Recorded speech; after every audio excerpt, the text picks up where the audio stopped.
ఇప్పుడే చూసాను భయ్య కిస్మత్ సినిమా. ఆ స్క్రీన్ ప్లే కానీ, డైరెక్షన్ కానీ, బీజిఎం కానీ సాగు కొట్టాడు భయ్య డైరెక్టర్. నిజం చెప్పాలంటే డైరెక్టర్ శ్రీనాథ్ గారు మీకు శతకోటి వందనాలు సార్.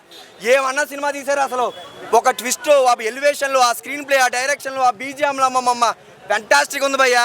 ఇటువంటి సినిమాలు ఎన్నో సంవత్సరాలు కానీ, ఎన్నో నామాలు, ఎన్నో వ్రతాలు చేస్తే కానీ ఇటువంటి సినిమా రాదు భయ్య. అటువంటి సినిమా ఏమైనా ఉందంటే కిస్మత్ భయ్య. సో ప్రతి ఒక్కరండి మీ కిస్మత్ అయితే చేంజ్ అవుతుంది భయ్య. ఎటువంటి ప్రొడ్యూసర్ గారు చెప్తాను కండి, ప్రొడ్యూసర్ రాజు గారు ఈ సినిమాతో డబ్బులు బాగా సంపాదించుకుంటారండి. ఏమన్నా తీసారండి. ప్రతి ఒక్క సీను హైలైట్ అండి. ప్రతి ఒక్క సీన్ హైలైట్. ఒకటి చెప్తాను, ఈ సినిమాతో ప్రొడ్యూసర్ బాగా డబ్బులు సంపాదించుకుంటారండి. అసలు ఎన్ని ట్విస్టులు అండి. ఒక మ్యాడ్, ఒక జాతిరత్నాలు, ఎన్ని సినిమాలు అయితే చూసామో వాటన్నిటి సినిమా మించిన సినిమా ఏ సినిమా ఉందంటే అది కిస్మత్ అండి. నిజంగా మిక్సింగ్ అండి.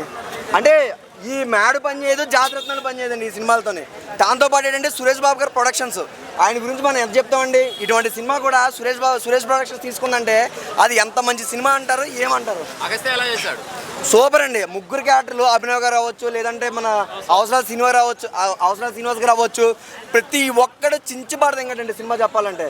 సో ప్రతి ఒక్కరు రండి. ఇటువంటి సినిమాని ఎంటర్టైన్మెంట్, మంచి ఎంటర్టైన్మెంట్, నవ్వుకుంటారు, ఏడుతారు, ఒక మధ్యలో చిన్న ఎమోషన్ కూడా కలుగుతుంది. కామెడీ మాత్రం బాగా పండించాడు. సినిమాని అయితే చూడండి, మైండ్ అండి. అజయ్ ఘోష్ గారు మనం ఆల్రెడీ అతని ప్రీవియస్ మూవీస్ అయితే చూసామండి. ఆ సినిమాతో ఈ సినిమా పోల్చుకుంటే ఫ్యాంటాస్టిక్గా ఉంది.